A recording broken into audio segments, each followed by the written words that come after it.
Selamat datang di SLB Negeri 1 Padang dengan salah satu praktik baiknya Wirasa dalam prestasi di kelas keterampilan vokasional Tata Boga. Jalan-jalan ke Manokwari, jangan lupa membawa rendang. Perkenalkan, saya Nofri Wahyuni dari SLB Negeri 1 Padang. Assalamualaikum warahmatullahi wabarakatuh.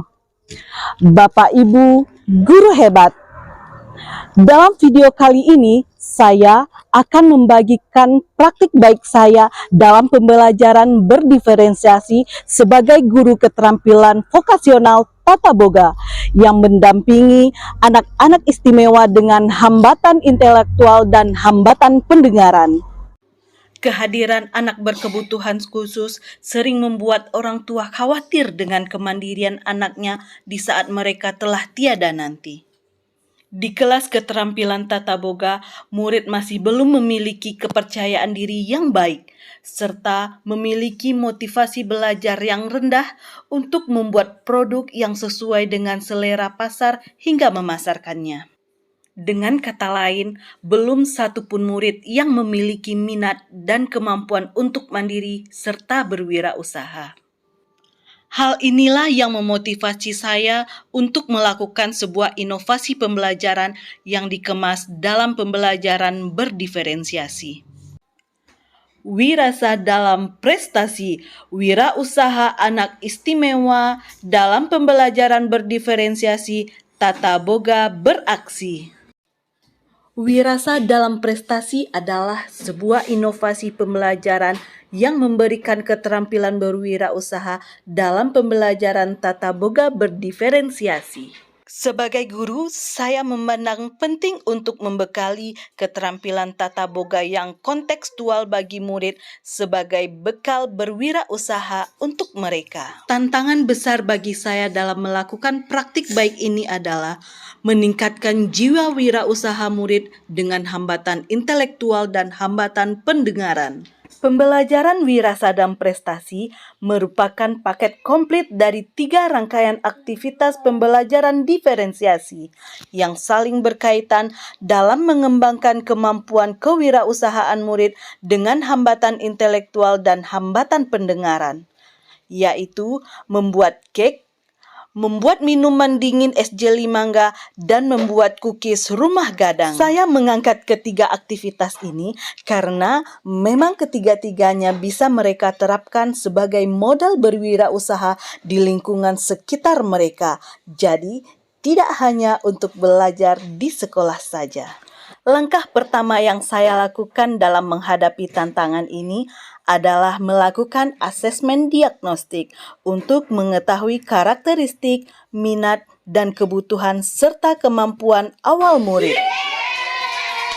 Asesmen saya lakukan dengan memanfaatkan media belajar digital yaitu Quizizz. Selanjutnya, saya menciptakan suasana kelas yang nyaman agar pembelajaran lebih menyenangkan dan murid betah belajar di dalam kelas. Bersama dengan murid, saya juga membuat keyakinan kelas untuk menumbuhkan suasana yang tertib dalam belajar. Kemudian, saya mempersiapkan modul ajar yang relevan dan sesuai dengan kebutuhan belajar murid. Strategi pembelajaran diferensiasi yang saya lakukan menggunakan alur merdeka. Tujuan kita belajar hari ini adalah pada aksi nyata pembelajaran dilakukan melalui diferensiasi konten, proses, dan produk. Pada pembelajaran membuat cake, masing-masing kelompok diberikan resep yang berbeda sesuai dengan kemampuan dan minat mereka. Satu kelompok membuat bolu jadul dan satu kelompok lagi membuat brownies kukus. Pada pembuatan es jeli mangga, murid dibagi sesuai dengan minat, kemampuan, dan karakteristik untuk melakukan praktik. Murid yang mampu mengolah diberikan tugas untuk meracik larutan minuman, sedangkan murid dengan kemampuan membuat isian minuman diberikan tugas membuat jeli sebagai isi minuman. Murid dengan keterbatasan gerak bertugas menempel stiker dan mengisikan jeli ke dalam botol.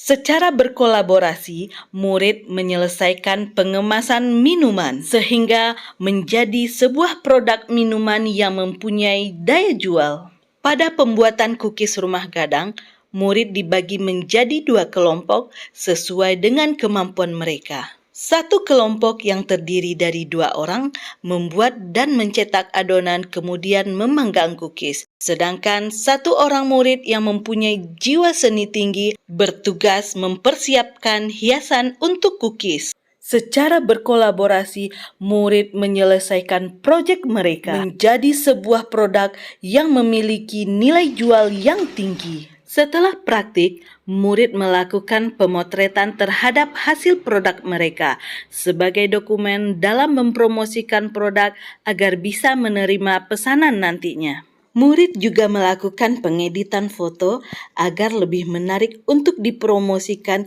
di media sosial yang mereka miliki dan media sosial sekolah. Hasil editan foto murid diberikan ke admin media sosial sekolah. Sedangkan di media sosial pribadi, murid melakukan promosi secara mandiri seperti pada Facebook ataupun WhatsApp. Kemudian, murid diajak untuk memasarkan produk mereka, baik itu di lingkungan sekolah ataupun di luar sekolah. Di lingkungan sekolah, murid memasarkan produk mereka pada guru-guru, teman mereka, serta orang tua murid yang sedang berada di sekolah. Memasarkan dan menjual produk yang mereka buat membuat murid semakin percaya diri dalam bersosialisasi, berkomunikasi, serta melakukan transaksi jual beli. Di sini murid tidak hanya berlatih bagaimana cara menjual produk mereka, tapi juga menghitung jumlah uang. Di lingkungan sekolah dan sekitar sekolah, produk Wirasa sudah mulai dikenal. Jika ada pesanan, murid mencatat orderan dan menempelkannya pada papan orderan. Setelah melihat semangat dan hasil belajar murid dan berbincang-bincang dengan mereka, ternyata ada 1 murid saya yang sudah berani menerima orderan di rumah. Meskipun dengan keterbatasan peralatan, dia meminjam peralatan sekolah. Saya termotivasi untuk memberikan mereka hadiah peralatan. Hadiah tersebut adalah hasil dari upaya memaksimalkan relasi yang ada dengan mengajukan proposal bantuan peralatan ke Dinas Sosial Provinsi Sumatera Barat. Berjualan di rumah, pinjam peralatan yang ada di sekolah, ajukan peralatan ke Bapak gitu, ke Dinas Sosial gitu. Ino list kan, insya Allah Bapak bantu ya. Nanti di WA aja ya, Nok ya. Saat ini saya juga sedang mengajukan bantuan peralatan pada PT Semen Padang yang merupakan perusahaan terbesar di Sumatera Barat. Setelah mendampingi anak-anak istimewa ini dengan wirasa dalam prestasi, banyak hal yang saya pelajari dan yakini bahwa mereka adalah anak istimewa yang kehadirannya tidak akan menjadi apa-apa jika kita tidak melakukan apa-apa untuk mereka. Saya Mila, saya Dwi, saya Hanifah, saya Iti, saya Dina, saya Afika. Saya senang belajar boga sama Mami Ina karena bisa berjualan kue. Saya juga sangat senang mendapatkan hadiah peralatan sarangeo, Mami. Yang penting alat-alatnya dipergunakan ya. Banyak, Pak. Ya. Saya senang dan bangga sekali Sarmila, salah satu peserta didik berkebutuhan khusus, sudah menunjukkan kemampuannya yang luar biasa dalam berwirausaha. Jadi program Wirasa dalam berprestasi yang Bu Nofri Wahyuni lakukan, praktek baiknya di sekolah, tampaknya wujud nyatanya sudah tampak. Anak ini sudah mulai membuat usaha di rumahnya, sudah ada pesanannya. Berarti jiwa kewirausahaan itu memang sudah bangkit di dalam diri anak tersebut dan sudah bisa juga diimplementasikan dalam kehidupan sehari-hari. Salut buat Ibu Nofri Wahyuni. Wirasa dalam prestasi sangat menginspirasi kita para guru untuk menerapkan pembelajaran berdiferensiasi di kelas kita masing-masing. Asik banget. Wirasa dalam prestasi benar-benar berasa untuk mandiri. Senang, bangga. Yang dibuat adik-adik ini udah luar biasa. Walaupun dari sekolah luar biasa, tapi tetap bisa berkarya. Seger, enak. Masih di rumah aja, tak usahanya udah ada.